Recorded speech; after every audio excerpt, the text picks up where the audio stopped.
Good evening and welcome to our front. Today, we put a spotlight on the Commission on Human Rights and Administrative Justice, that particular institution with a big mandate. Today, we would actually be brought here to make sure that we interrogate the conduct and the activities of this institution that is, since 1993, when it was set up, supposed to perform very great functions the Constitution has given it. After this break, I'll tell you who from CHRAJ is my guest on our front today.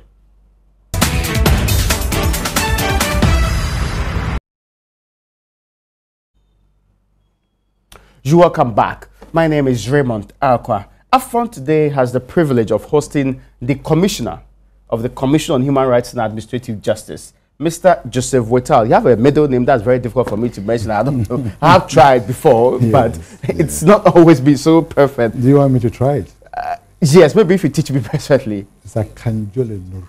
Wonderful. I wanted to repeat it, but it may cause dangers. In fact, thank you so much, sir, for joining us today. I hope you are doing well. I'm fine. And how is CHRAJ doing? Oh, CHRAJ is well on course with this constitutional mandate.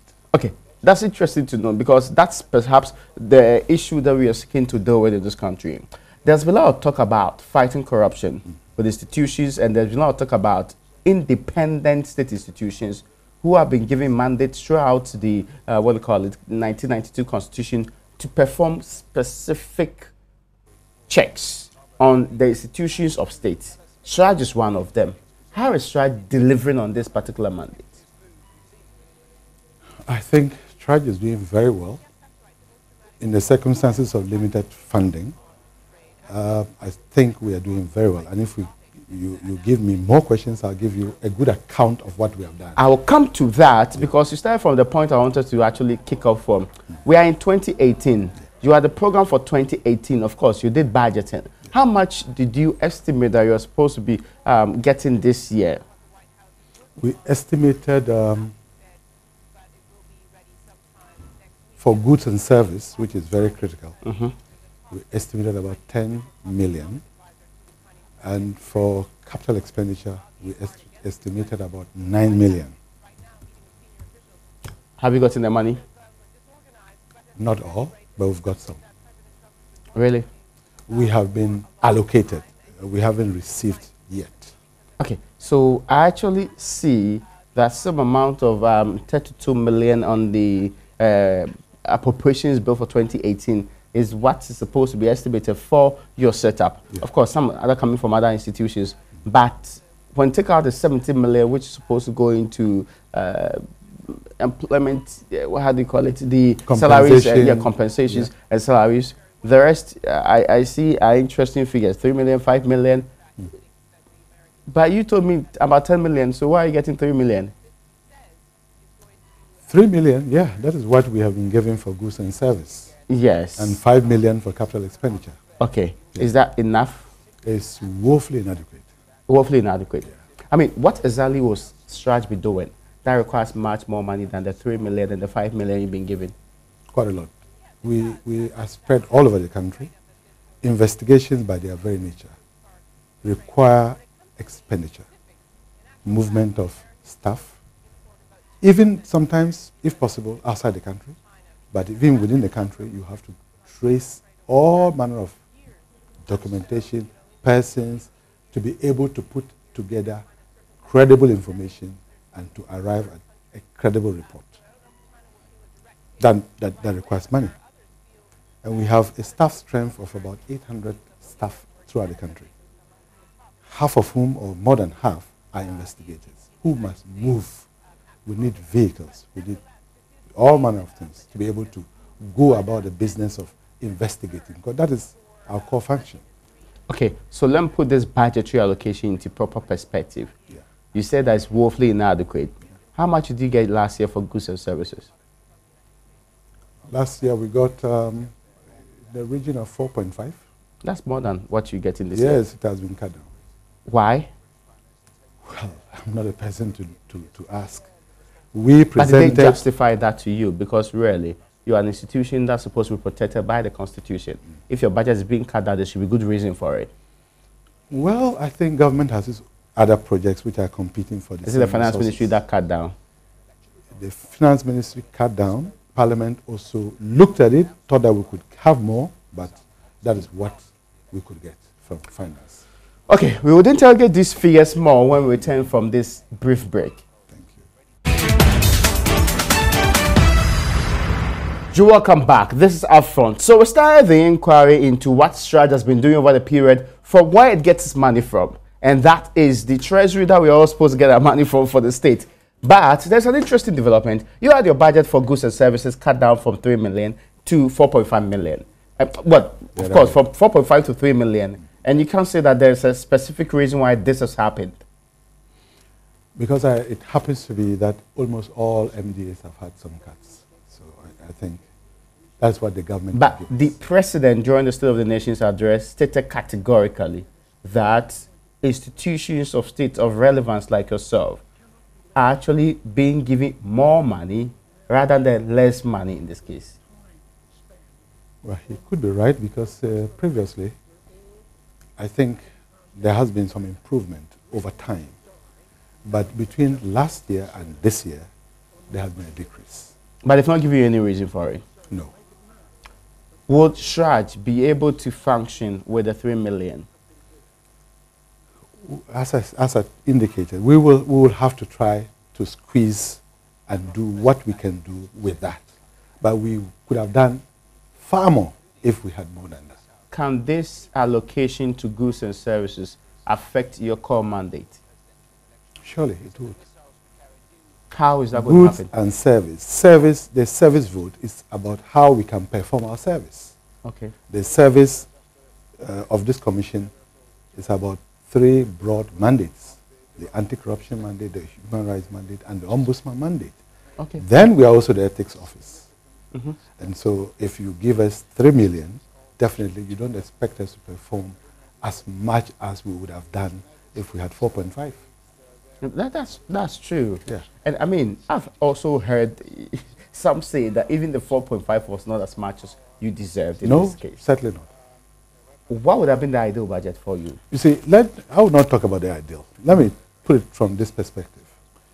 If the government, or in this particular case, the Minister of Finance begins to see the commission not as one institution, but as 3 institutions put into one, they'll begin to appreciate the need to triple the budget of the commission.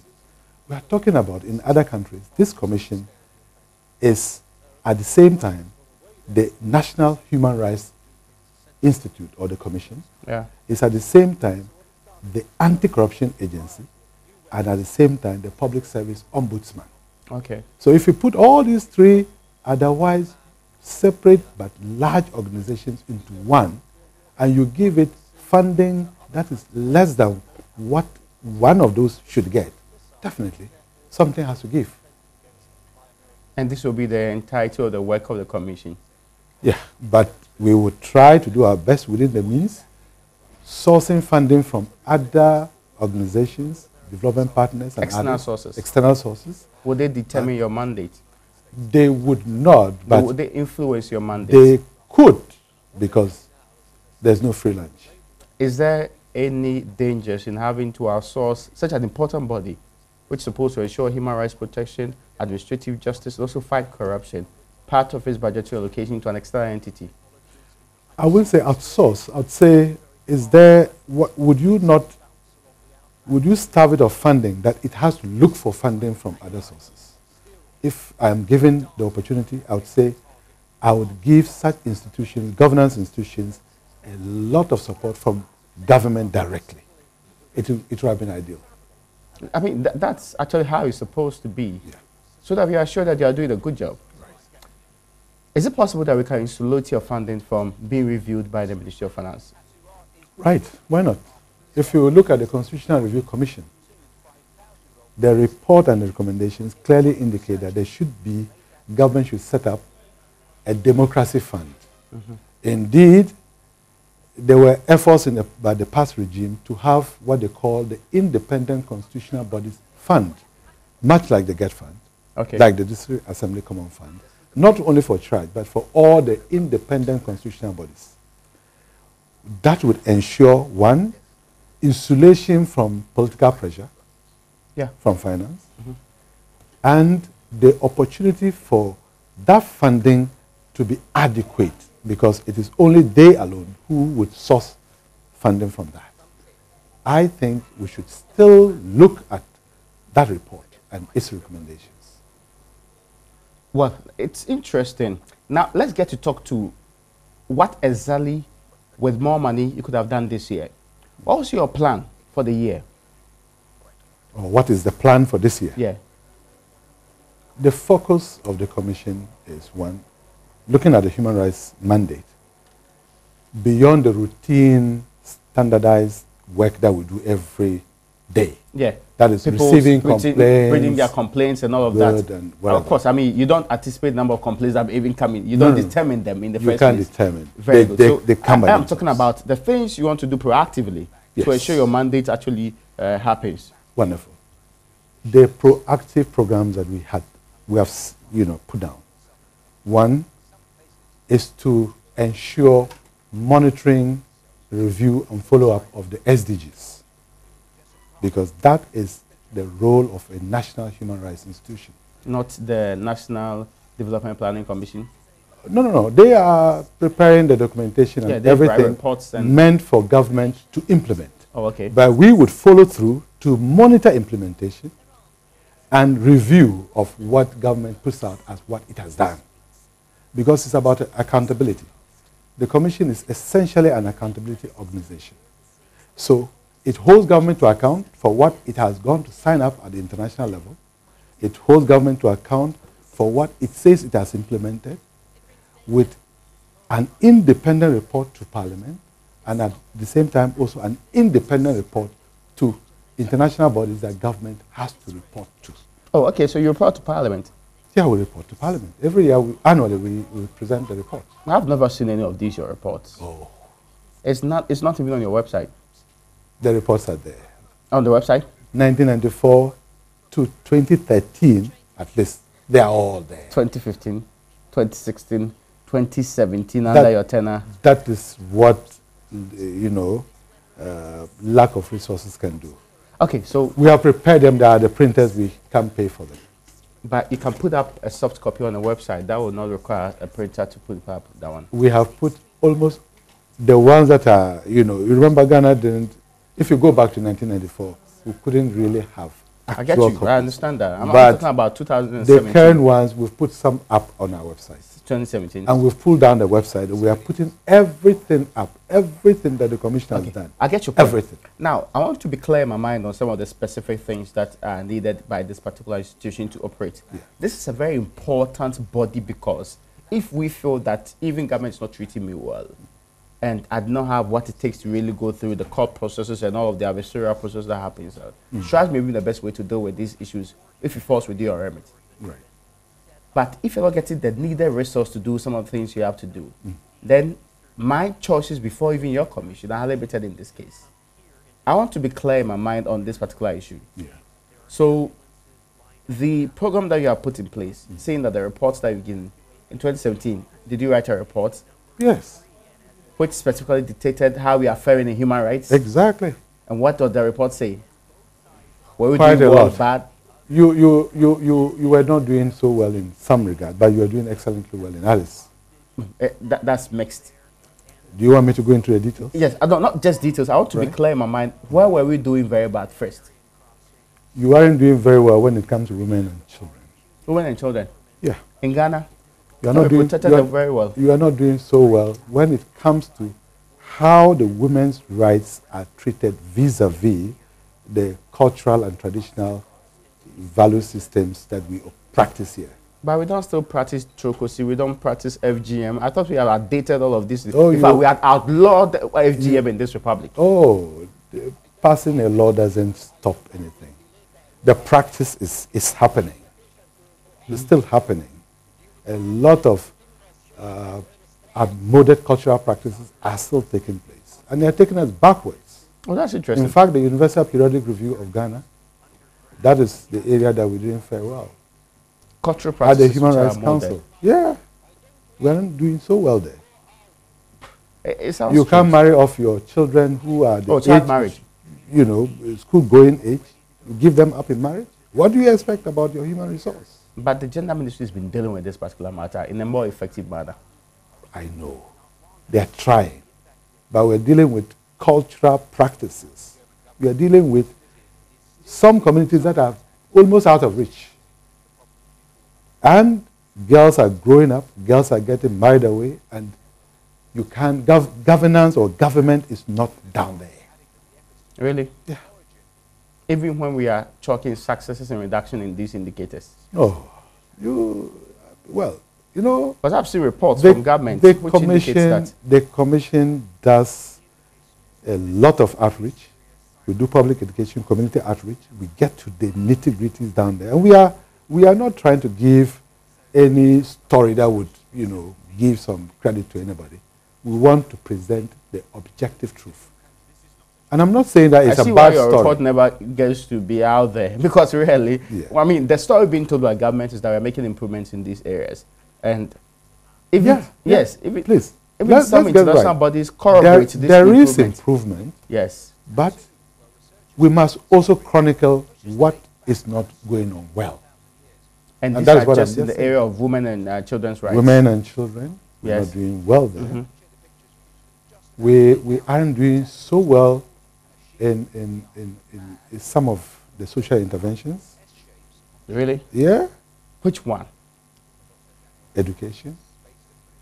We're talking about capitation. You can't say education in this republic. Why? When this government has doubled capitation, when there's free SHS on the ground, really? This is the worst time for you to make an example of education not heading in the right direction. I'm not a politician. I get your point. I am a simple commissioner for human rights. Yes. And I speak the truth. It's not enough to say what we've doubled it. What is happening to the ground, down, the local level, whether it is reaching there, is another matter. Hold on. You're saying that even though consistently we have been told, even though there was budgetary allocation for it, a double of the capitation grant, you are saying that there's evidence that suggests that it's not reached the ground. Yeah. And this evidence, who picked it up? Every district in this country has a district director of education. Every district has a district, what they call it, assembly. All of these have direct implementation roles they play. Yeah. The district education officer takes money, he gives it to the people over there, and they get to implement these amount of money. Yeah, that is what they will tell you. But we will tell you a different story. I want us to get it right. Yes, because I'm confused. I am not here to play politics. Because you are not a politician anyway. Yeah, I'm not a politician. I get you. If capitation grant is not getting down to the schools, or the implementation of capitation in the schools is not what is put out by policymakers, and we find that out, we'll tell the people of Ghana. Why is this happening? Across the country? Quite a number of areas. In districts? In the lower level, at the lower level.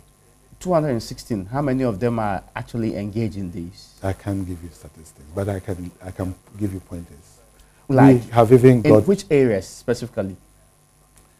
The three regions of the north? Most of the very poor and out of reach communities of this country. The poorest district, according to the Ghana poverty map, is actually 2015 Ghana poverty map, is actually in the northern region.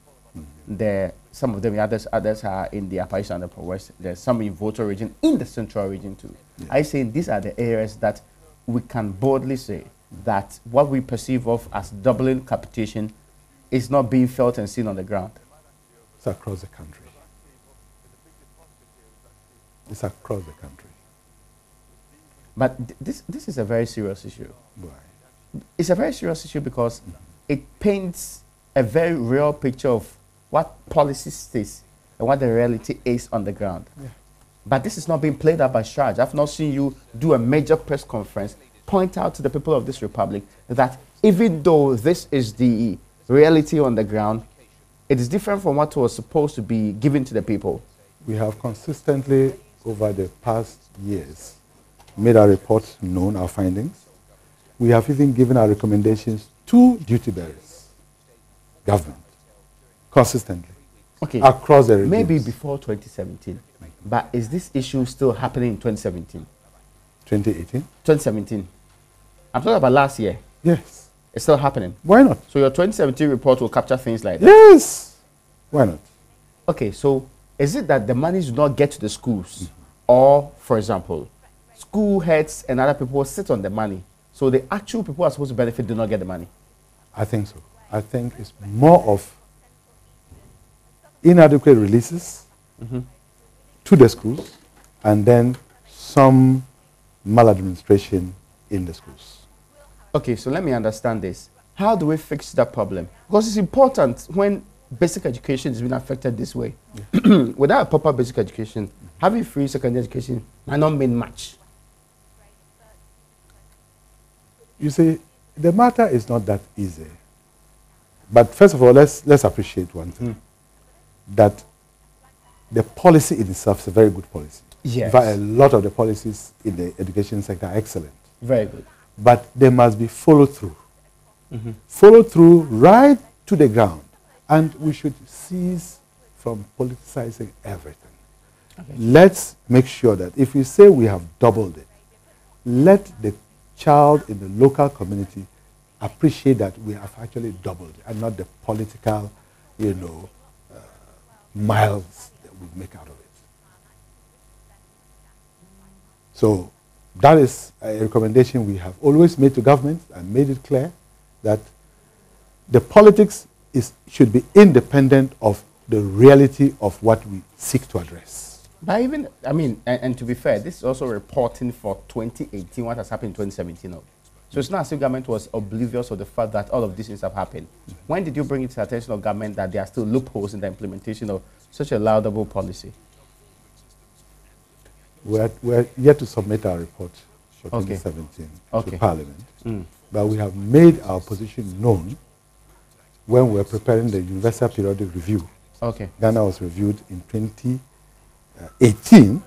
This year? In fact, some few months ago, we made our position known 2 months in this. At the Universal Periodic Review at the Human Rights Council. Okay.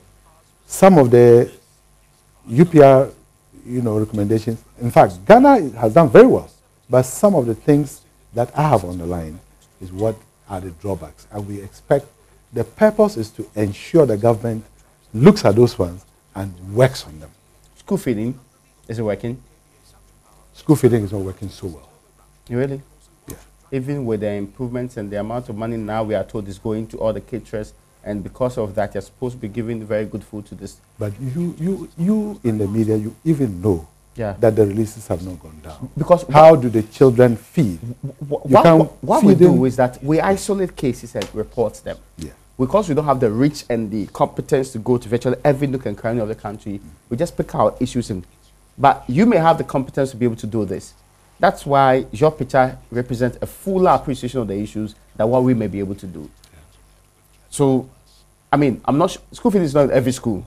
No. Are you saying that the amount of money that's supposed to give to caterers and the schools are not getting to them? No. I wouldn't say it's not getting there. I'm saying that it's not getting there on time. And when it gets there, the amount of money that is finally used to feed the children is not up to what is actually released. Really? Yeah. Who is keeping the money? I can't go into that. Caterer, headmaster? I can't go. We can't go into that detail. But I say you have investigators on the ground. Yeah. But when you are doing research, when you are finding out what it is, you can't go into the nitty-gritties of who did what.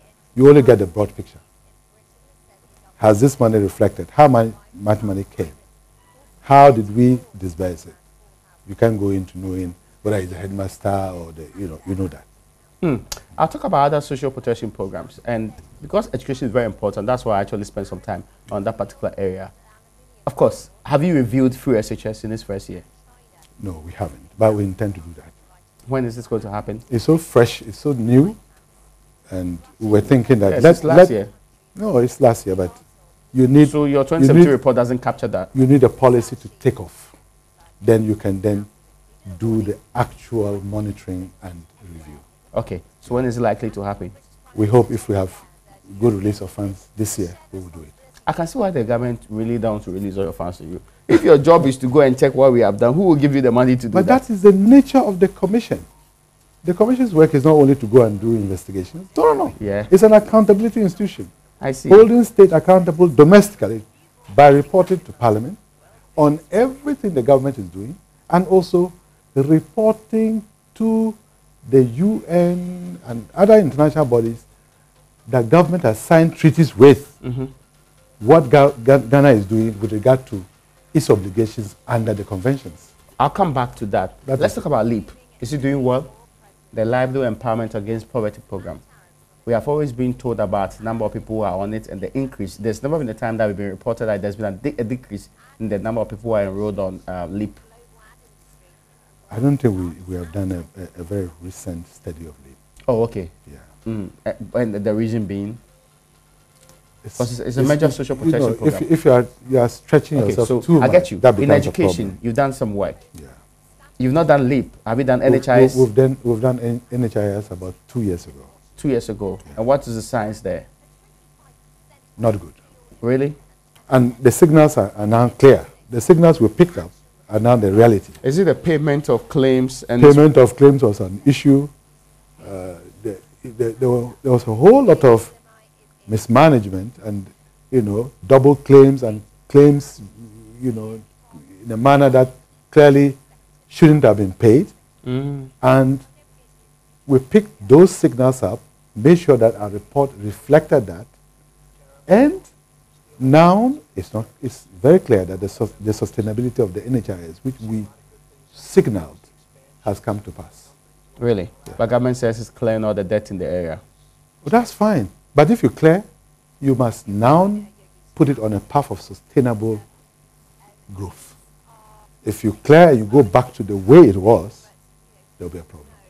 The problem has always been funding the NHIS, and the problem governments complain about that system is that it is very difficult having to have a sustainable fund for it. Now, the premium people pay is meager.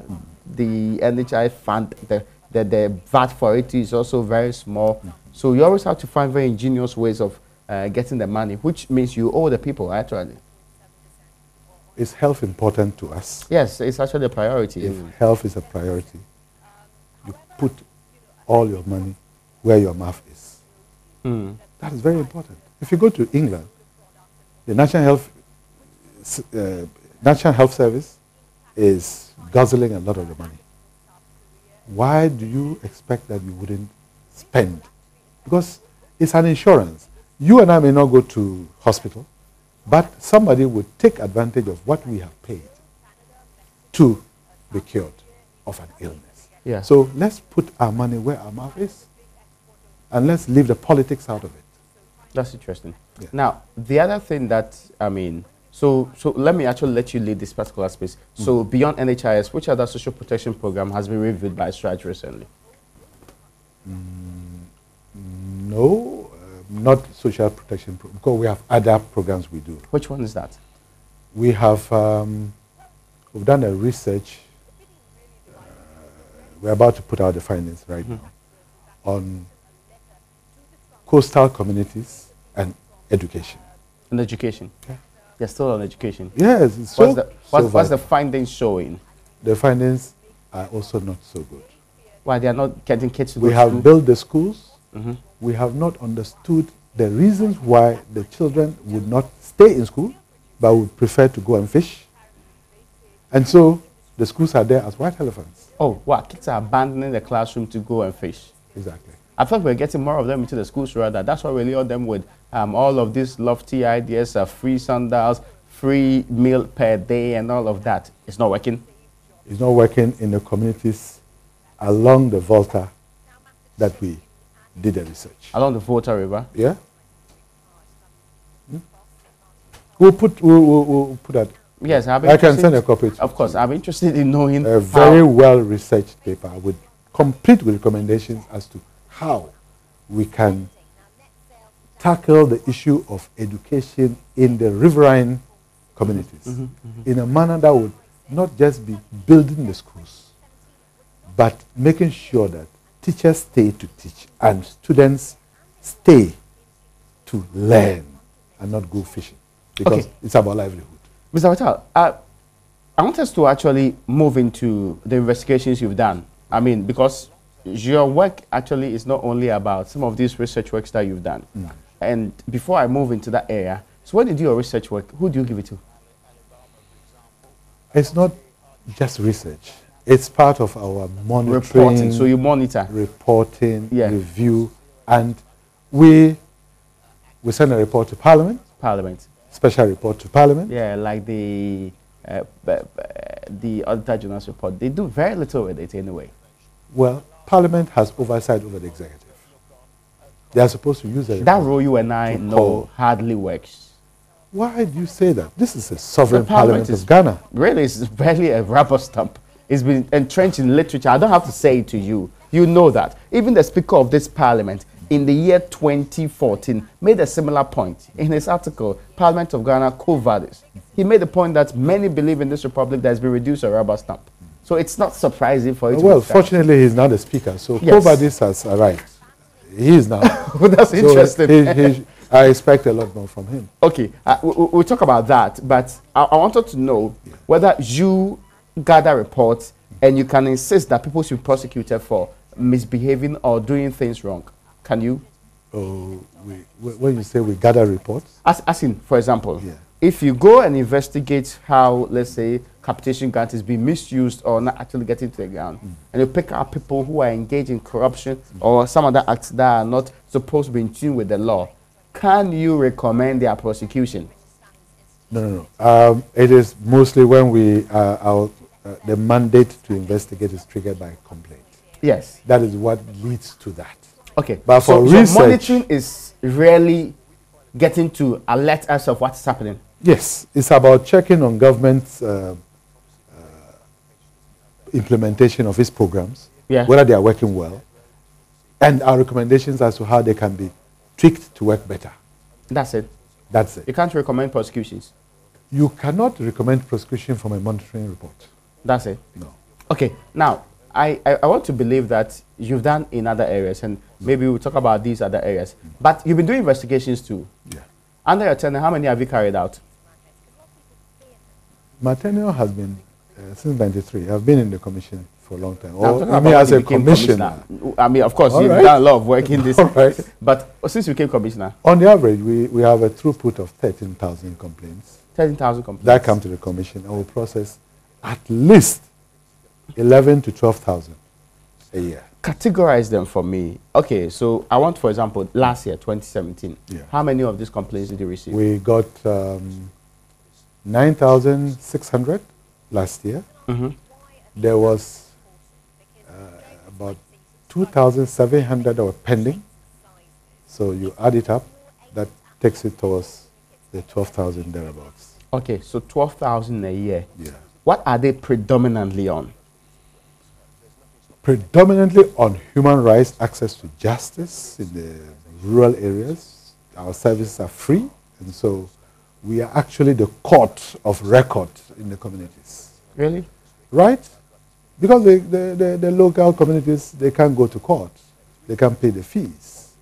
And so they use our system, which is mediation, the alternative dispute resolution, which our system has perfected in the localities, to resolve the disputes, especially within themselves.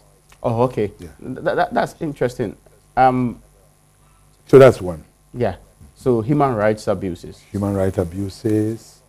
They are predominantly about, you can talk about 90% of our of your complaints. Human rights. Nobody makes corruption reports to you. Oh, really? They do? Really? Yeah. How many of them? Because when you say 90% are human rights abuses, it leaves a very small space for the others. A small space, but that is how it is. Okay. The few that come on corruption, we take them up. Last year, I think we got about 45, 50 of them. Oh, okay. Yeah, we investigated them. So the human rights abuses you're talking about, is it the one that are being perpetrated by the state against people or in ordinary states against others? Ordinary citizens against others, state against others. Which one predominant, state or ordinary citizens? Ordinary citizens against ordinary citizens. Okay, but let me then bring in this particular point. I mean, are they like rights against women, children, or they are predominantly those who are cheated in transactional engagements? No. They are more of violation of women's rights. Okay. Children's rights to education, maintenance, and upkeep. Okay. By their own parents. Really? Right. I see. And number two are about, rights at work that are violated. And that is the state aspect. It doesn't go to the Labour Commission, it comes to you. It comes to us. The Labour Commission is we're dealing with violation of rights. Yeah. And if you violate a worker's rights, human rights, it mustn't necessarily go to Labour Commission. But it will come to your It will come to rather. us, yeah. Okay. What they call it? LGBT, that's how they call it, right? Also things that people complain about to you. Well, I wouldn't say the people complain. Like, let's say 12,000 you received in 2017. About 12,000. How many of them really will be LGBT, that's how they call it? The LGBTI, the intersex is the I. Oh, there's another category called the intersex. Forgive me, I've not gotten to know about that one at all. That's fine. I'm not evolved to that level. Yeah. Well, I'm evolving you today. Okay, I get you. I think we have about averaging 50 cases. 50? Yeah. Every year? Last year. That's last year? Yeah. Oh, that's interesting. Yeah. Why? The people felt they've been harassed, they've been dealt with unfairly? It's about their human rights. And that's something we want to clarify. Yes, because they don't come to us over complaining about the sexual orientation. No. It's about discrimination and stigmatization on the basis of their condition. And as a result, their human rights are violated or abused. For instance. So sorry, they admit that they are this group.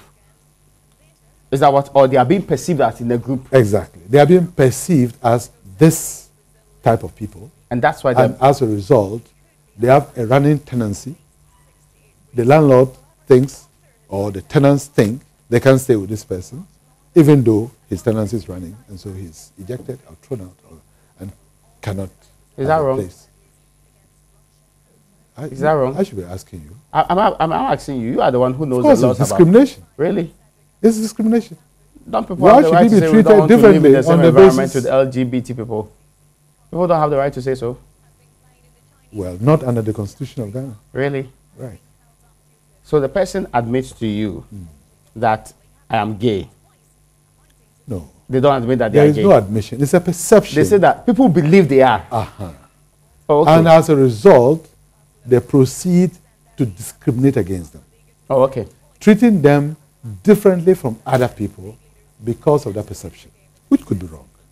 Okay, I get your point. Yeah. So if people tell me that my head is big because of that, I cannot live in the same house with them. I can complain to you too. On discrimination basis. I'm just asking this question because I don't know why they will think that just because they are perceived to be so. Because people are perceived to be so many things anyway. Yeah, but when they come, we don't just believe them. We'll go ahead and do the investigation. Yeah. Okay. So out of the 50,000 cases last year. Yeah, 50 cases. 50 cases. 50. That you actually had to deal with. I mean, what was the predominant outcome? Dismissed, or you had to get to a community and tell them that you cannot do that? Yeah. Invariably, some of the perpetrators come to appreciate that that is not what we should do. You cannot take away the right of the person because of a perception. Okay. But if I'm able to prove that he is. Come again. If I'm able to prove that he is. Or if you are able to prove. Yes. How do you prove that? That we caught a man and a man in bed. What do they call it? What do we do? Report to the police? Bring him to CHRAJ? That is what you should do. Report to the police? You report to the police because it's an offense. You don't take the law onto your own hands and begin to treat him as if you have the right to give out justice. Citizens can't arrest people and send them to the police station. Yeah, but if you arrest them and they resist arrest, you have to subdue them and take them humanely to the police, and the police too should act professionally and not to be motivated by the vibes of the community that this is the perception. A professional policeman should be able to distance himself from the cultural milieu that he has grown up with and look at the matter from a very professional point of view.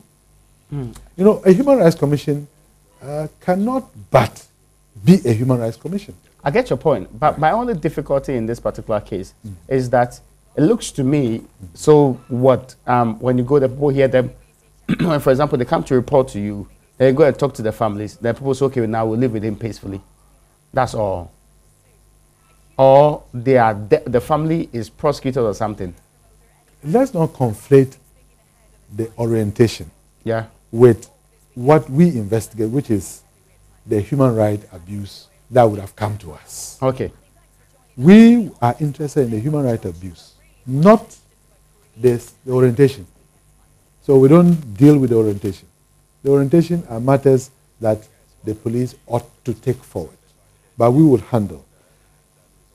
Are you treating him differently from others? Is your perception working on you to treat this person differently or to stigmatize him? Maybe the person has a child. The child is made not to attend school because there's a perception that the father is gay. Really? Right. That happens. These are realities in our system, and we need to confront them. But the child is not really with the father. So, I mean, that would be preposterous, isn't it? That is it. These are the issues. Okay, I get your point. So then it sounds like it's a more complex job you do in your institutions, having to deal with all of these matters. Are the law enforcement agencies cooperative? Do they understand human rights? They understand, and surprisingly, the police has undergone, we've had some capacity building for some of the front officers who actually have to deal with these things. Mm-hmm. And they are very appreciative of why they should be professional. We have the court clerks and others who these people have to deal with daily, and the training is going down. Okay, do you have plans of sensitizing people across the country? Letting them understand that human rights are human rights, letting them understand that they need to live peacefully with people and all of that, like the NCC does, or is supposed to do? Well, we do that. You do that? We do that. On average, we do about 3,600 community outreach. Mm-hmm. That is public education across the country every year. We do it in schools, we do it in communities, and actually we do it in workplaces for the ombudsman function. Mm. Yeah. What was your first report in office, as in major investigation of a political nature, petition to you? Was it the Mahama Ford saga? I was a deputy commissioner at the time. Yes, because I mean, I don't see your name there. I see that Rich's question on the report. Yeah. So that's what I wanted to know. Were you part of the preparation of that report? Certainly. Yes. You agree with the findings of CHRAJ on that report? Yeah, it's consistent with other conflict of interest cases that we have done. Really? Yeah, very consistent. Some have said that CHRAJ actually has become an institution that pats wrongdoers on the back, clears them, and says in part you have done wrong. So let me give you an example. It is perceived that in that report, you start to say that they breached some ethics or so, as in the former president, and yet you clear the former president on the major issue of conflict of interest, i.e. merely breaching some ethics doesn't amount to anything. Really? Yes, that's it. That's not the finding. Really? The finding was that? Yes. Now I'm reading the recommendation. There's nothing in the recommendation that says the former president should be removed or dealt with differently for breaching ethics. For breaching ethics? Yes. What ethics did he breach? You see, let's get it clear. He got a car, which he should not have taken. Yeah. We looked at it from the perspective, how did he handle it? And that is from our own conflict of interest guidelines. Okay. How did he handle it?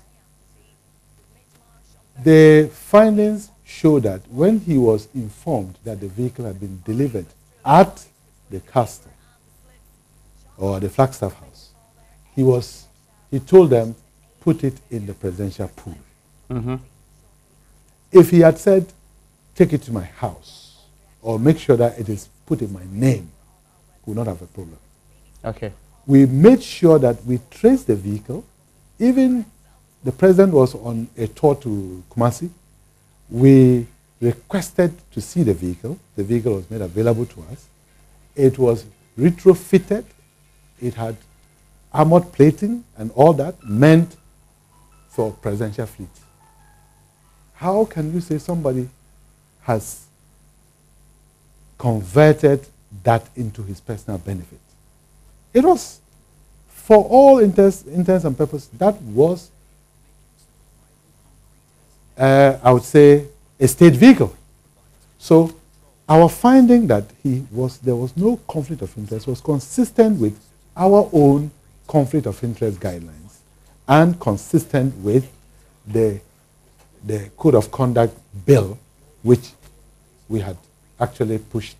I say that you found that he did nothing wrong at all. Oh, we said he shouldn't have received it. But what and he that did, amounts to nothing. But what he did, if he had received it and did something other than what he did, because if you are told, Raymond, if you are told that this is the car, yeah, and you say immediately, put it in a presidential pool, what do you expect? Would the better alternative have been, I'm rejecting this car, don't give me this car, I am not accepting this car? Would that have been a better alternative? I don't think so. Really? Yeah. So all presidents are allowed to take whichever gifts from whichever process? See, let's get it clear. Conflict of interest is such that you need to look at it from the legal perspective. And the position is clear. If you look at the conflict of interest guidelines, and even the checklist that we had put out in the Code of Conduct bill. Okay. Otherwise, Raymond, if we're not careful, then all of us will be involved in conflict of interest every day. It is how you manage it. That is very important. How do you manage it? If you get a gift, the way you manage that gift determines whether you will be in conflict or not. Okay. Yes. So now, let me understand you clearly. Are you saying that he did something wrong by accepting the car? Yeah, of course. But he managed his conflict. So there was conflict? There was personal conflict, conflicting with his duty by the receiving of that car. But how he managed it, don't forget. And that amounts to nothing? No, it amounts to something. Amounts to what? It amounts to a recognition that he should not have done that. But how did he manage it? So hold on. You're saying that you only get to the level of conflict of interest proper if you manage it properly. But the receiving it of itself might be wrong, but might not be so dangerous and inimical to the performance of your duties or to your very name and office that you occupy. Is that what you're saying? Can I refer you to the laws of Ghana? Yes, I get that. Every law of Ghana on conflict of interest tries to indicate how the person would manage his conflict. If your wife is coming to bid for a job in Joy TV, you don't have to say you can't. But you should not be part of the bidding process. You should not be part of anything to do with whether she gets an opportunity to be awarded or not. So if I am here, if I sit on the board but keep quiet and do not talk, or if I sit on the board and approve it, would it depend on what I do after sitting on the board, or it would depend on whether or not I sit on the board? It depends on whether or not you sit on the board and how you manage it if you got to know. And that is the receipt of it. So you establish receipt is wrong. Yeah. But that doesn't breach any law. Receiving did not breach the law because he managed it by putting it at the behest of the state. Does it breach any ethical position? It could have been better. To be honest with you, it could have been better. Could have just told them to send it back. Because people and that would not have been this position of yours says that you just manage situations like that. Yes. You do not want to say that he has done wrong, so you just say that he did not breach the law. No, it is about the way the law expects conflict of interest to be handled. Did the president breach his own ethics for public officers? The one he launched himself? No, we don't go with that. So CHRAJ we are going with ethics. Our conflict of interest guidelines. How to manage them. He didn't breach them. Because of how he managed it? Yes. Okay. At the center of everything is how you manage it. Okay, that's interesting to know. Yeah. And I mean, I'm fast forwarding to this other one because I'm told that my time is running out. I'm fast forwarding to the most recent finance minister's case. Yes. I hope you understand that I cannot comment much. Yes, I'm not asking you to actually comment, but I'm just saying that in the particular case, they are saying you straight out of your area to go and make determination in cases that you are not invited to do so. Unfortunately, that matter is before court. Has he filed a case yet? Oh yeah, he has filed. Have you been served? We've been served, we've responded. Oh, okay, so you are going so to court. So the matter is in court. No, a date is yet to be set. People say that you cleared the man and yet made findings against him. Is it true? In the report, yes. But how do you clear a man and still make findings against him? It's the way people don't understand the way the CHRAJ works.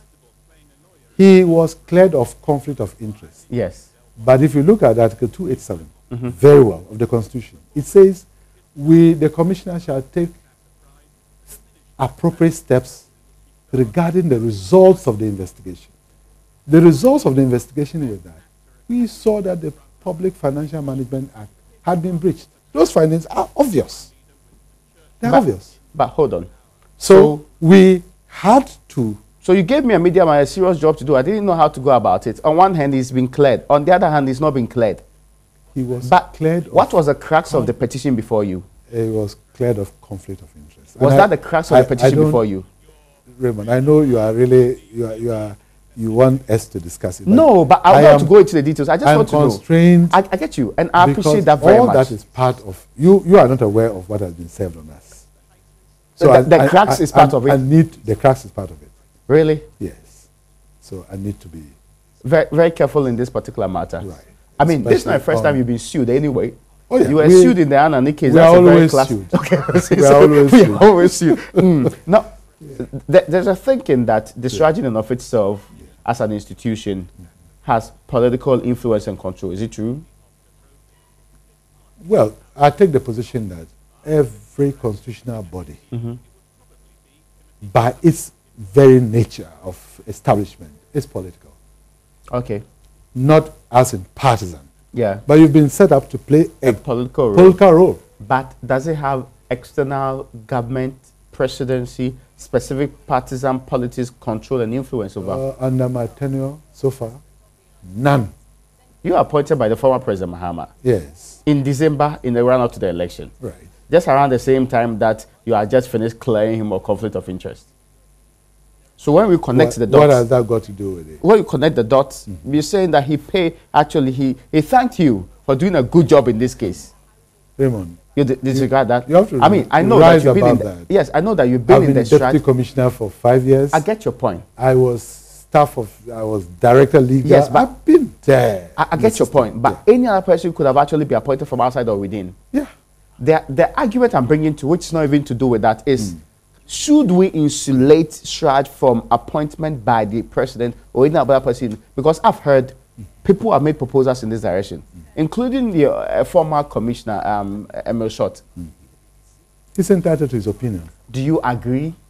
You say... you're a commissioner. Nobody can remove you. No. With all due respect. I am cool. Yes. I don't have a problem. But let me answer your question. Yeah. The president appoints the Chief Justice. Yes. He appoints the Superior Court Yes, that's Justices. why their research work, that's so that some of them vote according to who appoints them. Yes, so the point is... So it means that you may do your work according to who appoints you. Then the foundational basis of executive power has to be looked at completely. That's what they're saying. And they're saying that, some of your bodies, like yourself, are very critical to it. Yes. And that when the appointment is insulated from control by the executive, it will help you to perform your job well. In the same way, your finances should be insulated. And then which is that heavenly body that will be doing those appointments that will not lead to any executive control and interference? I don't think that we can have another independent body do so. Independent, like in what sense? Like appointed by who? Representatives of the Christian Council, representatives of the some of these independent institutions being the ones doing so. Raymond, you don't think that can happen? I think let's be practical here. It's not practical. We are running a country. Yeah, with an executive president. We need with an executive with president. So much powers that it sometimes becomes difficult for him to be checked properly. Yes, but he is the people voted for that. But we don't want to give him unfettered powers. That's why we have independent bodies like yourself. The people of Ghana voted for him. So whilst I would go for checking of excessive presidential powers or executive powers, I think we must also be careful not to begin to bring up suggestions of bodies that have no electoral mandate to play certain roles. Because ultimately, if it's the president who is to put up that team together, who tells you that the president cannot influence the committee of prelates and the CSO heads and the rest? Why not? I get you. Let's be practical here. Okay, now my final question to you is, how do you see the future of CHRAJ? Because some say that with the appointment of a special prosecutor and all of these other bodies and the Auditor General working, CHRAJ looks like the very powerful institution that's left out not doing much. Is it true? No. Who says that? Has the Auditor General ever submitted to you a list of government officials who have never submitted their declared he is not to do declaration? That. He is not to do that. Really? He sat where you sat? I have the power to then request anybody's declaration from him, and he has to release it. No. When people refuse to submit these declarations, should he submit a list to you? He says the law says he should do so to you. No, he's not to submit a list to me. The law doesn't say that. Really? No. He's not to submit a list to me. We are looking at law reform. Okay. It would have been better if we allowed verification. Okay. That's one. Better if we allowed publication. In fact, even far better if we gazette everybody's own, as it used to happen under the Rawlings regime. I get that, yes. Then we can see everybody's own. Oh, gazetting has happened before? Gazetting has happened before under Rawlings. Yes. Really? Why not? I have, at that time, I was then an officer who ought to file my asset declaration. I have done that. It was gazetted. You are still an officer who was to file your asset declaration? And I'm still continuing. Have you filed yet? Oh, surely. Okay. I filed several times. You are a principled man, so I want to believe that you've done so. But we are ending on this note. Do you have the number of people you need to work with? I don't. Yeah, we can do exact number. We can do more. Come again. The question. Do you have the exact number of people you need to work with? If we can, if we get about 1,200, it will do. Okay. Currently, what's your staff strength? 800. Is that impeding your work in any way? It's clearly impeding. Out of the law clearly says that every district assembly should have a branch of the commission. That's the constitution. How many districts don't have? We have only 100, so 116 do not have. What do you intend doing about that this year? It's a constitutional obligation on the government to give us the resources so that we can open. We are ready to open at any time. Mr. Commissioner, I really appreciate your coming. Thank you. We will do this consistently because you need to brief the people about what's happening with your work and how you are going about your work.